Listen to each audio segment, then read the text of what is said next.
భయపడుతున్నావా? బాధపడుతున్నావా? చింతిస్తున్నావా?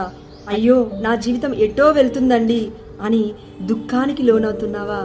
అయితే మత్తయి సువార్త 8వ అధ్యాయము 25వ వచనము, ప్రభు మేము నశించుచున్నాము రక్షింపుము అని ప్రార్థింపగా యేసు వారితో, ఓ అల్ప విశ్వాసులారా, మీరు భయపడనేలా అని పలికి లేచి గాలిని సముద్రమును గద్దించెను. వెంటనే ప్రశాంతత చేకూరెను. అయితే సముద్రం వచ్చి నీ పైన పడిందని, అలల లాంటి సమస్యలు నీ జీవితంలో ఉన్నాయని, అశాంతికరమైన శోధనను చూసి భయపడకు.